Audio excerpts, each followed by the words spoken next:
évidemment, c'est important de jeter un coup d'œil en bas de classement, ce qui concerne malheureusement pour l'instant nos clubs wallons. En effet, le Standard de Liège, le Sporting de Charleroi, entre autres, club bruxellois RWDM, Eupen, on en parlait il y a un instant. Mais chaque semaine, on fait aussi un focus sur les prestations de nos Diables Rouges. L'idée de vous emmener, de vous prendre la main ce dimanche soir jusqu'à cet Euro 2024 du 14 juin au 14 juillet prochain en direct sur tous les médias de la RTBF. Et c'est au tour de Christine Schraeder donc de nous rejoindre. Bonsoir Christine. Bonsoir David, bonsoir Alex, bonsoir tout le monde. Je trépigne. Bonsoir Christine. Ben oui, je sais. On va d'abord, on peut quand même régler le top 3 Diables Rouges complètement foot parce que je savais qu'avec Alex, avec vous et avec qui veut prendre la parole sur ce sujet de la réforme du championnat et de la formule actuelle de ce championnat, forcément il y a débat. Christine, si vous voulez bien, comme ça on parle de nos Diables Rouges, comme on a pris l'habitude de le faire avec vous quand vous nous rejoignez en direct. Bon, il y a un quart d'heure de décalage. Vous connaissez la cause du décalage horaire. Alexandre Legrand ici présent. Il est beaucoup plus sage que je dis, hein. Christine, je vous confirme, là, jusqu'à présent, j'ai trouvé un sujet qui le cadre, même s'il n'a pas pu encore débriefer des matchs. Mais ça va venir. Christine Schraeder, top 3 Diables Rouges complètement foot du dimanche. Qui vous mettez en numéro 1 comme meilleur Diable Rouge sur le week-end ou même sur cette semaine écoulée? Aurel Mangala. Aurel Mangala qui porte désormais le maillot de Lyon, qui, vous l'avez vu, a signé le but de la victoire, le seul but, donc décisif face à Nice. Grosse victoire, 3e victoire de suite pour Lyon, qui était importante puisque du coup les Lyonnais remontent à la 11e place, eux qui étaient derniers un temps. Donc imaginez, là, alors qu'on parle de notre championnat, la catastrophe intersidérale d'un Olympique lyonnais dernier dans son championnat. Et c'est important, je trouve, de pouvoir être décisif comme ça si rapidement, avec une titularisation en championnat. Il joue tout de même là ce match-là à côté de Matic. Donc ça aussi, c'est de la belle expérience à prendre à ses côtés. Puis un ancien aussi un Lyonnais de formation, hein, qui est un joueur important aussi, un Cacré. Donc se rendre décisif, je trouve, dès les premiers instants, ce n'est jamais dû au hasard. Aurel Mangala, un petit mot quand même, Alex, sur son transfert vers l'Olympique lyonnais. Puis oui, là, il a déjà marqué son premier but, ça. Moi je pense que c'est une bonne chose de toute façon pour lui, parce que j'espère qu'il va vraiment retrouver beaucoup de temps de jeu. Bon, c'est un club, c'est vrai, un peu volcanique, on sait ce qui s'est passé ces derniers temps. L'important c'est qu'il puisse avoir du temps de jeu, parce qu'il va faire partie, je sais pas de la base directement de Tedesco, mais en tout cas un joueur très proche de l'être. On verra comment il va composer son triangle, mais je crois qu'il plaît beaucoup à notre sélection nationale, donc c'est important pour lui d'aligner les matchs, de jouer. Et puis c'est un excellent joueur. Il est parfois vu comme un simple numéro 6, mais c'est beaucoup plus que ça. C'est un joueur qui, par la force des choses, avec Tedesco, a dû remplir ce rôle-là. Surtout au moment où kilomètre, ça allait moins bien.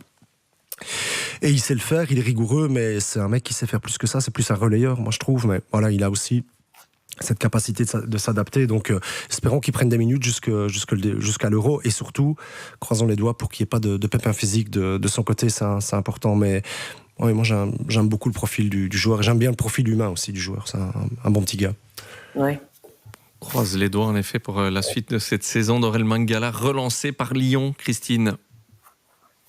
Il était titulaire, attention à Nottingham, hein. Il a un peu moins joué sur la dernière partie du premier tour parce qu'il était sans doute en partance, mais sinon il était titulaire. Donc ça, c'est surtout bien qu'il le soit, et on l'espère à Lyon pour pouvoir de fait être prêt pour l'Euro, puisque visiblement la charnière Onana-Mangala, c'est une certitude pour Domenico Tedesco.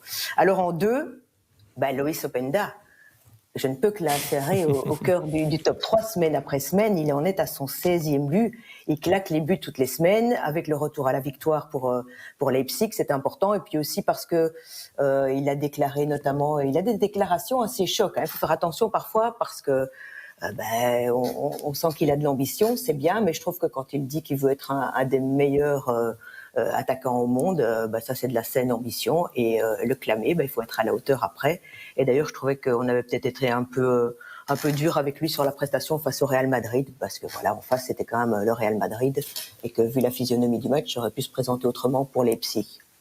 Loïs Openda, numéro 2, c'est vrai que semaine après semaine, il est dans le top 3 Diable Rouge complètement foot de Christine Schraeder. Votre avis, Alex, et votre avis justement précisément sur sa presta face au Real mardi en Ligue des Champions? Ouais, c'était compliqué pour lui parce que le Real a fait du Real et il faut quand même reconnaître aussi que le scénario du match n'a pas favorisé Leipzig et Openda parce qu'il y a un but qui est annulé de manière scandaleuse. Kroos l'a même reconnu, il a dit ça. Le but devait jamais être annulé. À ce moment-là, ça change complètement le match. Et lui, après, il a été victime aussi, effectivement, d'un jeu très dur, des cartons jaunes qui n'ont pas été donnés non plus, pour Carvajal entre autres. Enfin, c'était juste incroyable cet arbitrage. Kroos aussi en aurait mérité un. Bref, tout ça pour vous dire que le Real Madrid en Ligue des Champions, on parle bien de... Ouais, c'est ça. Ouais, okay, d'accord. Ouais, non, c'était juste exagéré, quoi. J'ai rarement vu ça, et c'est vrai que l'histoire du but annulé, quand Toni Kroos lui-même à l'interview vous dit bah oui, le but était valable. Enfin, je veux dire, voilà, ça veut dire beaucoup.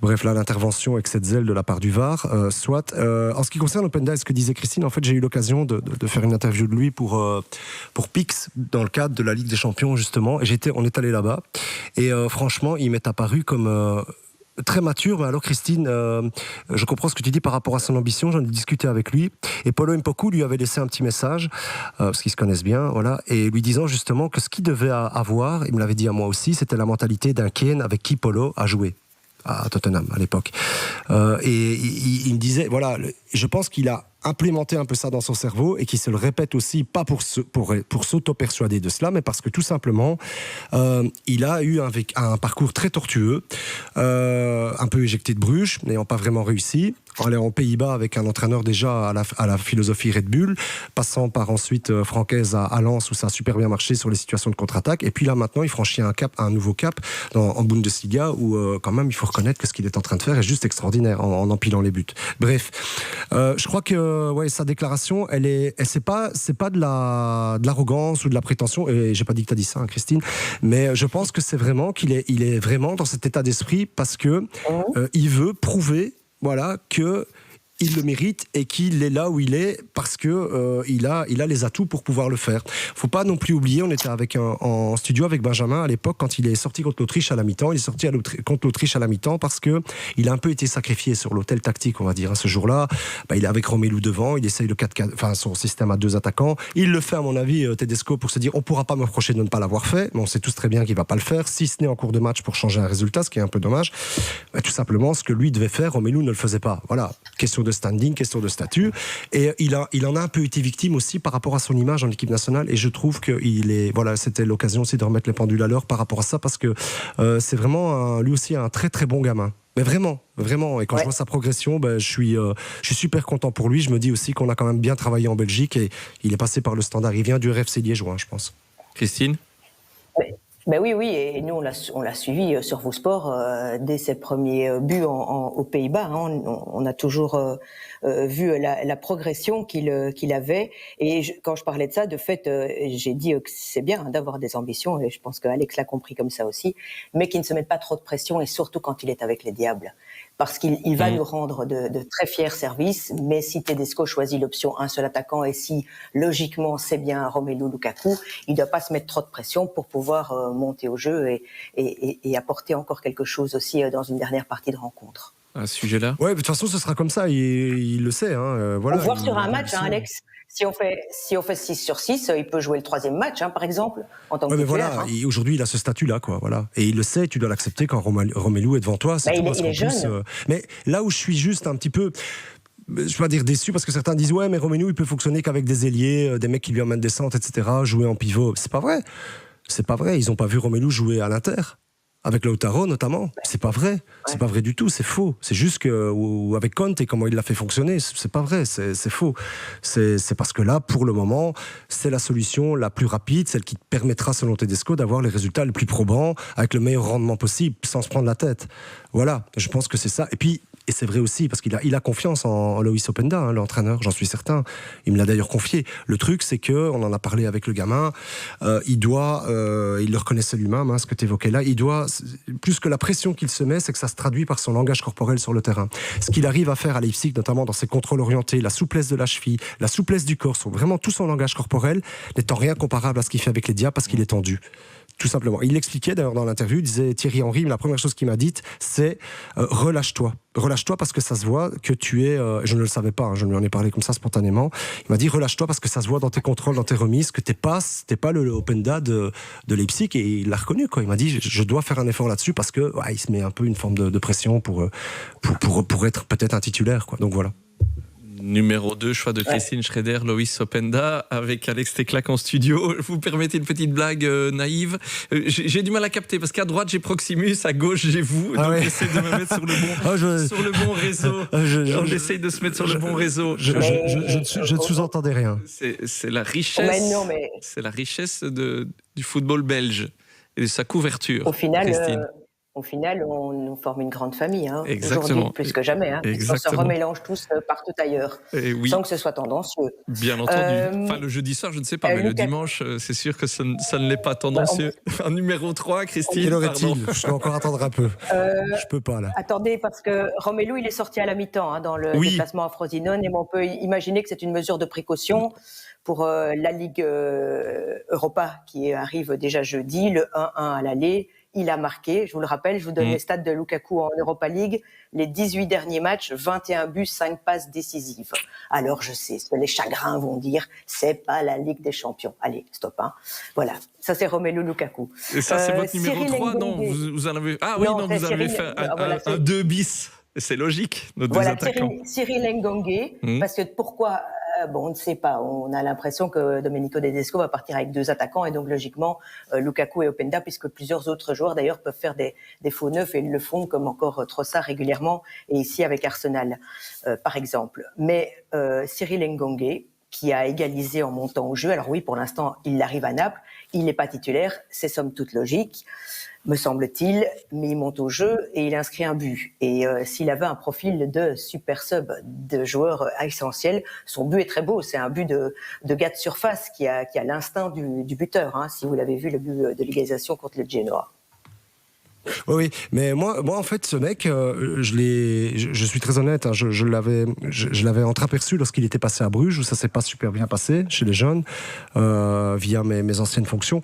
Mais après, il est parti, il a fait différents clubs. Mais quand je l'ai vu à Vérone, je me suis dit, mais il a un truc vraiment. En fait, on dirait à la fois, c'est un mélange entre Dodi de Kebakio et l'explosivité, je vais oser la comparaison, même, ok, vous m'aurez compris, je vais un peu l'exagérer, l'explosivité d'un joueur de percussion, par exemple, comme Doku. Il a vraiment, mais il est insaisissable, et effectivement, pour le moment, il l'utilise plutôt en joker, c'est pas encore un titulaire indiscutable, mais je me dis, mais quel bon joueur, quoi. Alors, le gros problème, c'est ce qu'on m'a dit, c'est qu'il peut avoir aussi des downs dans les matchs où parfois, il peut disparaître. En tout cas, ce que j'ai vu de lui à Vérone, je l'ai rarement vu disparaître. Faut pas oublier que quand il est arrivé, quand Vérone a été en difficulté, il a presque sauvé Vérone à lui tout seul, quoi. Il a sauvé Vérone, Alex. Tout à fait, oui. Il a sauvé Vérone dans le barrage, Oui, c'est ça. Donc, non, mais je dis presque parce que je veux dire, voilà, les autres ont contribué quand même un tout petit peu aussi à ce sauvetage tout au long de la saison, mais en effet, il a été décisif. Donc, je me dis, je mettrais quand même. Si je devais mettre une petite pièce sur un mec qui pourrait créer une surprise, pourquoi pas lui ? Bon, il faudra qu'il s'installe comme titulaire. Mais franchement, quel bon joueur. Et vraiment, allez voir des clips de lui, je vous invite vraiment. C'est vraiment un bon joueur, Tony Truant, imprévisible. On le suivait sur Vous Sport. Je capte mal, je change de réseau ici de l'autre côté. Non, mais juste pour en terminer avec lui, il a un profil donc très intéressant. Il a sans doute aussi compris certaines choses, et il va encore, compris certaines choses dans sa vie d'à côté aussi, et de ce qu'il doit mettre dans le foot. Et un sauveur, je pense que si vous demandez à OHL et Charleroi, il serait prêt à attribuer la qualité de sauveur à un joueur vite fait bien fait d'ici la fin de saison. Donc c'est important quand on est en difficulté. Il l'a fait, maintenant il doit le faire au haut niveau à Naples avec Sarri. Christine Schrader, chaque dimanche, son top 3 Diable Rouge dans Complètement Foot sur Vivacité. Ça nous permet de mettre le focus et de remettre aussi en avant parfois le parcours compliqué de certains de nos Belges et ou Diable Rouge. Mais évidemment, on en revient à cela parce que je sais que vous voulez vous exprimer à ce sujet, Christine, et d'ailleurs Alex voulait continuer le débat. Mais la question Complètement Foot, ce soir, faut-il à nouveau changer la formule de notre championnat, de notre Pro League? Si oui, quelle formule? Plutôt un championnat linéaire, play-off à 4, à 6, combien de descendants, division des points par 2, j'aurais dû ajouter ça tout à l'heure même en sous-question. Il faut donc préparer la nouvelle négociation de contrat pour les droits télé de la saison 2025-2026 et donc il faut se décider assez vite finalement pour la prochaine version de la nouvelle formule de notre championnat. Christine, votre avis sur la question? Faut-il à nouveau changer la formule? C'est surtout que vous m'avez demandé un devoir, donc je me suis préparée. Donc j'ai envie de passer devant vous pour mon exposé. C'est surtout ça, surtout devant Alex. Il adore ce côté élève et maîtresse. Voilà, alors, vous l'avez cherché. D'abord une réaction. Oui, une réaction. Allez, une réaction sur ce que vous avez dit avec votre formule très américaine, David l'américain. Oui, David, c'est une formule pour une ligue fermée, où personne ne descend. Oui, mais donc, je vous laisse exposer et puis je réagirai par rapport à ça aussi parce qu'on en a parlé longuement off avec Alex avant. Alors pour la blague, ce qu'on peut faire dans notre tout petit pays, c'est une conférence Nord et une conférence Sud, où les champions s'affrontent à la fin. Voilà, ça c'est pour la nationale. Mais il n'y aura personne dans la conférence Sud ou pas beaucoup, pas assez de clubs. Mais si. Non, mais pour ce côté ligue fermée, quand même, Christine, on en parlait avec Alex en off, on n'en a pas encore parlé. Les conditions financières, l'état du bilan des clubs belges. Donc en fait, en gros, Laurine Pareis nous dit, on va resserrer les boulons, on va resserrer, tout le monde va faire attention, on va faire attention. Donc de toute façon, par la force des choses, ce que je crains, et j'ai pas de boule de cristal, mais ce que je crains, c'est qu'on va en arriver à une ligue fermée qu'on n'osera jamais annoncer en tant que telle, et je suis bien conscient que c'est une bonne chose de la laisser ouverte, cette ligue, mais de toute façon, on va mettre tellement de contraintes financières sur les clubs, parce que ça ne marche pas ici, en tout cas les finances ne sont pas saines, qu'on va quand même en arriver à une ligue fermée et qu'on va avoir un certain nombre de clubs qui seront capables de rejoindre ces conditions professionnelles, mais les autres pas du tout. Donc on aura quand même une ligue fermée en Belgique. Alors, sur les finances, s'ils veulent quelques idées, on peut leur en donner. J'en ai déjà entendu avec PJ et Alex aussi. Alex, notamment, qui a parlé des stades. Je pense que tant qu'il n'y a pas d'infrastructure digne de ce nom, il n'y aura pas plus de rentrées financières par ce biais-là. Et elles peuvent être tout de même très importantes. Regardez comment l'Union remplit son stade match après match, alors qu'il n'a pas la capacité d'accueillir plus, et comme la demande de billets serait certainement supérieure aussi. Pour tous les autres aussi, puisqu'on a vu le virage pris par Gand entre son ancien stade et la Guélamco, je vais pas dire la Guélamco Arena, je vais dire entre l'Arena gantoise. C'est pas le moment de parler non plus de Paul Geysens, parce que là aussi il y a des folies qui ont été faites, et j'en veux pour preuve aussi une autre question. Est-ce que les folies anversoises ne sont pas dues aussi à toute l'équipe néerlandaise qui est là et qui ne doit pas coûter 2 francs 6 sous. On rappelle que de mémoire, ils sont 9 dans le staff, 9 néerlandais à être venus au club, plus le salaire de Marc Overmars maintenant. Est-ce qu'il est toujours payé ou pas, c'est une autre question. Mais je pense qu'on serait bien étonné de connaître les salaires de toutes ces équipes-là et des dirigeants de club aussi par rapport, ne fût-ce qu'au salaire des joueurs sur lesquels on tape toujours et dont on parle de la réduction de masse salariale. Ça, c'est peut-être une bonne idée. Christine, vous dites l'état des lieux des clubs financiers catastrophiques n'est pas nécessairement à cause de la formule ou lié à la formule qui est proposée, quoi. C'est ça que vous voulez dire. Il faut aussi un management plus sain ou une utilisation des ressources meilleures. Sans doute, et surtout à pouvoir aller en chercher d'une autre manière aussi que se baser sur des droits TV qui ne décolleront jamais. Ce sera jamais les droits des grands championnats. On ne sera jamais un championnat du top 5 mondial. On peut être projeté dans un siècle, je ne pense pas que ce sera le cas. Par contre, ce qui est révolutionnaire, c'est que l'Union révolutionne. Là, peut-être que dans un siècle, on en parlera encore. C'est loin un siècle à l'heure actuelle, mais parce que c'est révolutionnaire, parce que c'est pas une fois, pas 2 fois, mais c'est 3 fois qu'il joue pour le titre. Et s'il n'y avait pas de play-off cette saison, l'Union serait champion d'office, parce que l'écart est creusé, et c'est pas une histoire que au début ils se sont dit oui, on divisera les points par 2, on divisera les points. Attends une seconde, Alex, on divisera les points par 2. Non, c'est pas pour ça. C'est pour d'autres raisons aussi qu'ils perdent des points. À Bruges, parce qu'il a fallu une mise en place avec Ronny Deila, parce qu'il y a des joueurs qui pensent à peine arrivé à déjà partir. Ça aussi, c'est un problème de nos clubs belges, et ça a été évoqué tout à l'heure aussi. Et parce qu'ensuite, il y a des clubs qui viennent de casser leurs jouets eux-mêmes en vendant au mois de janvier. Quand est-ce que... Allez, c'était déjà arrivé précédemment avec Onuachu. Là, ça s'est intensifié, mais grave, avec Genk, Gand, voire l'Antwerp avec Arthur Vermeeren. Mais si on joue des championnats comme ça, mais ça va plus ressembler à rien, de fait. L'élève Tecla qui a levé sa main pour continuer avec par Christine rapport à Schneider. l'Union, c'est le bémol que je voulais soulever, c'est ce qu'ils font avec les jeunes. Moi, je trouve pas ça normal. Je trouve pas ça normal. Alors peu le disent parce qu'en fait le club est un peu la hype comme ça, voilà, et on n'a pas envie d'en parler.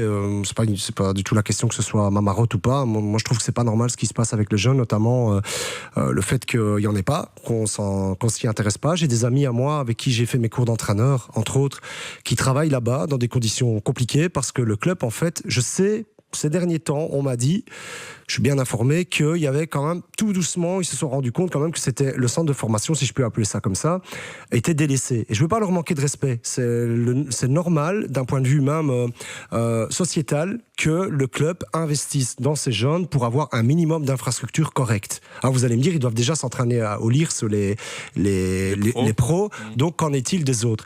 C'est vraiment sans domicile fixe. Hein. Je vous assure, c'est pas normal. Et puis même, je vais vous dire pourquoi c'est pas normal. Parce que le terreau bruxellois, il est énorme.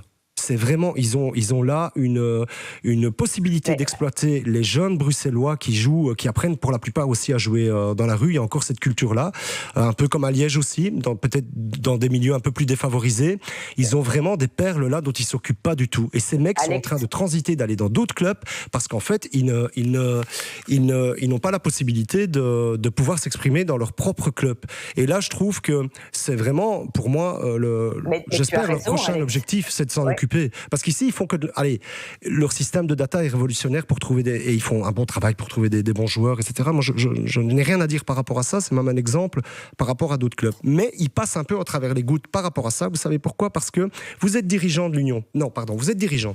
Vous voulez investir dans un club sympa en Belgique qui va pas non plus vous porter préjudice en termes de pression si jamais vous atteignez pas les résultats escomptés. Vous allez à l'Union. C'est le club sympa par excellence, sans leur manquer de respect. Il n'y a rien qui peut vous arriver. Absolument rien. Si cette année-ci, Christine, David, l'Union s'était retrouvée à devoir jouer le ventre mou du classement, qu'aurait-on dit ? Rien. On les attend pas pour être champions. Voilà, donc ils sont dans une situation idéale et j'ai même envie de vous dire, Alex, pour un investisseur, c'est vraiment un club parfait parce que on va pas trop vous emmerder. Excusez-moi, passez-moi l'expression. Vous allez pouvoir faire votre business, ça va bien marcher. Et je le reconnais, je leur fais pas de procès d'intention du tout. Ils font ça très bien. Mais par rapport à ce qui se passe chez les jeunes, c'est pas normal parce que là, il y a un manque de cohérence par rapport au projet global. Moi, je trouve que c'est pas normal. Importante réaction de Christine, oui. Mais on est bien d'accord, et je suis totalement d'accord, et Alex fait bien de soulever ce problème grave de fait, et dont on ne parle pas assez, parce que c'est vrai qu'on voit globalement le résultat de l'équipe première. Vous pourriez même englober le foot féminin, si vous voulez, parce que ça, c'est encore un autre beau débat aussi. Tout à fait, oui. Il va y avoir, la Pro League doit remettre une vision pour l'avenir du foot féminin en février. Le mois de février passe, je suppose qu'ils vont le faire d'ici fin février, mais c'est dire aussi qu'ils ont d'autres gros soucis à régler. Et donc d'accord, et est-ce que ce n'est pas aussi dû au fait que ce club est tombé tellement bas qu'il n'a perdu ses infrastructures, et est-ce qu'on ne peut pas espérer, est-ce que ce serait pas un signal aussi à envoyer, de se dire, s'ils obtiennent le fait, et s'ils veulent vraiment construire un stade, si c'est pas du pipeau, j'ai pas l'impression que ce soit, ils pourraient aussi construire une infrastructure qui permette de fait d'accueillir la jeunesse bruxelloise de ce coin-là de Bruxelles, et qui leur permettrait certainement aussi d'avoir dans le futur des jeunes du cru à niveau. Mais c'est vrai qu'ils sont c'est vrai qu'ils sont tombés très très très bas, et donc peut-être juste encore un truc sur le football belge et la Pro League, David.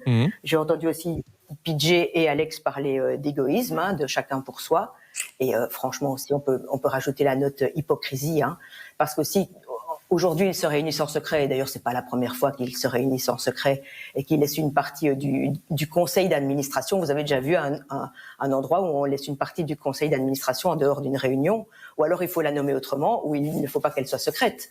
Ça peut se faire, mais ça doit pas être secret. Voilà. Et donc c'est un peu dictatorial de fait. Et tout ça au sein d'une institution où ces mêmes-là s'attaquent quelque part entre eux puisqu'ils portent plainte au tribunal arbitral du sport parce qu'ils ne sont pas d'accord avec le règlement qui n'a pas été appliqué. Voilà, c'est pour évoquer Anderlecht Genk évidemment. Donc ces mêmes membres du CA s'attaquent quelque part entre eux. Enfin, c'est de l'hypocrisie. Mais donc terminer sur les playoffs, je pense que oui, quand même, on est obligé, comme c'est lancé, et pour les droits TV, ils en auront besoin. Mais peut-être que la meilleure formule, c'est les playoffs à 4, parce que c'est capable de retourner le championnat, comme ça a été le cas la saison dernière. Et comme le disait David aussi tout à l'heure, David Riffon, à 6, ça a quand même rarement causé la grande surprise. C'est trop long, et de fait, c'est trop de matchs par rapport aux compétitions européennes. Si on ose espérer que grâce à la Conference League, des Belges vont au minimum de temps en temps aller titiller le dernier carré de la Conference League, ce qui serait sympa. Donc Christine, je note, play-off, mais à 4. Nombre de clubs dans cette division 1A, vous voyez combien? Et pour les descendants, on fait comment? 16. Et pour les 16 descendants? parce que c'est compliqué. Mais moi, je trouve qu'un barrage à l'allemande, normalement, notamment, enfin, maintenant, ça se fait dans beaucoup de championnats, hein, donc l'antépénultième qui joue face à un club d'en dessous. Alors, est-ce que ça doit être le 2e ou le 3e? Je ne sais pas. Ouais, est-ce que ça n'obligerait pas aussi... Et puis on clôture là-dessus pour entrer quand même dans le débriefing. Par rapport, il restera 45 minutes. Moi, j'ai toujours été plutôt favorable à la formule, pour les descendants, à la formule classique, c'est-à-dire d'avoir 3 descendants et un barragiste. Parce qu'en fait, je me dis, peut-être, c'est peut-être un fantasme, pour continuer dans votre thématique, David. Mais je me dis que c'est peut-être possible d'améliorer aussi la Division 2, la Challenger Pro League, par le biais de cette... Reculez votre bide du bouton Tollback parce qu'on vous entend en régie en double. Donc Tenez-vous bien, s'il vous plaît. Quand Christine est là le jeudi, vous vous tenez bien. Donc je disais... Mais le micro ici mal foutu. Non, Ah non, non, dit Christine. Mais non. Je me tiens pas bien. Je tiens pas bien. Donc non, je disais, oui, je me dis aussi que ça pourrait peut-être augmenter aussi l'intérêt de la Challenger Pro League et la compétitivité à l'intérieur de cette compétition, parce que fatalement, tu aurais plus d'échanges entre la D2 et la D1, quoi. Hein. Je vais schématiser comme ça, qui permettrait sans doute aussi à des clubs qui ont envie de remonter en D1 l'année où ils sont descendus, d'y mettre les moyens qui soient conséquents et cohérents. C'est par exemple souvent l'exemple en France où je me dis qu'ils sont quand même parvenus à avoir sur les années quelque chose de cohérent qui fonctionne, avec des clubs qui sont assez bien structurés et avec des centres de formation qui là, je suis désolé, fournissent des super joueurs dans toute l'Europe. Déjà la base est différente. Pourquoi l'ont-ils fait? Pourquoi ont-ils cette culture de aussi... Je voulais juste préciser ceci. Et depuis combien de temps? Depuis combien d'années? Francky Vercotteren qui partait à Nantes, souvenez-vous. Oui, c'est ça, il le disait déjà. Il le disait à ce moment-là déjà, mais il y a le nombre d'années, on est 30 ans plus tard. Mais bref, une chose aussi que je voulais quand même dire, et qui est une chose positive, parce qu'on essaye d'être objectif jusqu'au bout, c'est le fait enfin qu'on soit parvenu à faire jouer nos équipes de jeunes dans les divisions inférieures. C'est pas encore, je vais dire... La panacée. Je trouve qu'il faudrait mieux faire les choses. Voilà, on n'est pas là pour ça et j'ai des idées par rapport à ça, mais je pense qu'on n'est pas là pour évoquer ça. Mais là, il y a déjà quand même un plus. Et je voudrais dire ceci, c'est que ce serait vraiment dommage, à ce titre, qu'une des équipes phares de notre championnat soit en difficulté en équipe première, mais voit son seconde équipe descendre en National 1. Je parle du Standard. Et voilà, je fais une petite digression, mais c'est une catastrophe. Hein. On n'en parle pas beaucoup parce que l'équipe senior a des problèmes. Mais que dire de ça, hein, le fait aujourd'hui qu'ils aient été battus, parce que c'est vraiment un facteur de progression super important pour les jeunes qui évoluent là. On le voit, on sent qu'ils ont eu une véritable amélioration. De continuer à jouer en Challenger Pro League, mais de basculer dans National 1, qui sera francophone en plus. Oui, mais qui sera moins compétitif, par la force des choses. Oui, c'est ça. Alors certains vont dire, oui, mais peut-être que le SLC, ça a sa place plutôt là que... Bon, ok, ça c'est un autre débat, mais enfin, c'est quand même important d'avoir pu aligner ces équipes dans ces équipes seniors de division inférieure. Voilà. Christine? La meilleure avec le Standard. Le Standard féminin a battu OHL 3-0 ce week-end, et donc le Standard est à hauteur de OHL, qui est le grand prétendant au titre aux côtés d'Anderlecht, mais le Standard est en tête en Super League. Et d'ailleurs, là-bas, les playoffs, c'est à 5, championnat à 10. Les 5 premiers jouent les playoffs pour le titre, et les 5 suivants, malheureusement, s'occupent un peu. Mais enfin, ça leur fait prendre de l'expérience, puisqu'on n'a pas de billets et de tickets européens, évidemment, sauf pour le premier en compétition féminine, avec de très longs barrages vers la Ligue des Champions. Bon. Et puis un dernier mot, coucou à Gaëtan Hendricks. Oui, je l'ai annoncé à Alex tout à l'heure, et je l'ai dit sur antenne, mais il ne m'a même pas écouté. Donc, oui. Voilà. Mais si, j'ai même félicité votre invité jeudi soir en Europa League, Conférence League. Voilà. Et Christine, Gaëtan Hendricks, c'était là. Pour trahir mon message, eh bien, je lui ai dit que maintenant il se mettait à marquer, que là, il serait non seulement champion en Challenger Pro League, mais ils le seront aussi en Jupiler Pro League l'an prochain lorsqu'ils y seront. Donc, voilà. Mais non, mais c'est bien, c'est sympa pour lui. Et il pourra revenir à nos côtés, hein, parce que c'était une bonne soirée. Ah oui, c'était très bien. Ah bon, en hors ou... Oui, si ça va, David. Non, mais moi, le problème du jeudi, c'est que je dois vous regarder sans le son. Enfin, vous savez ça. Donc moi, je suis en studio radio avec mes collègues envoyés spéciaux, donc je vous vois tous les deux, mais j'entends pas ce que vous dites. Et donc j'ai vu qu'avec Gaëtan Hendricks, ça avait l'air... C'était intéressant, mais donc je voulais avoir un peu laissez-moi danser. Oui. Il n'a pas percuté, lui s'en fout. Si, Dalida et Véronique Sanson. Sanson et Dalida. Oui. Ah oui, à ce point-là, oui, vous avez plus. Oh là là là là. Vous avez eu la visite d'un ancien collègue jeudi en coulisses, paraît-il. Oui, qui doit être heureux ce soir. Ouais, ça va. Hein. On lui a proposé d'ailleurs de faire la dernière avec nous, comme ça, voilà, on le balance. Voilà. C'était une surprise, vous en avez plus une. Voilà. On verra hein, si Christine va aller au bout des choses. Non, mais blague à part, c'est bien pour lui. On embrasse Pascal Chimay, donc. Oui. Moi, j'étais surtout content de voir le gamin. Hein. Pascal, beaucoup moins. Ah oui, parce qu'il est venu avec son gamin. Oui, il était avec Mathias, d'accord. Ok, donc je comprends mieux pourquoi vous parliez du gamin. Très bien. Merci beaucoup, Christine. Voilà, c'était la petite minute entre nous. Merci beaucoup, Christine Schraeder, chaque dimanche dans Complètement Foot, évidemment.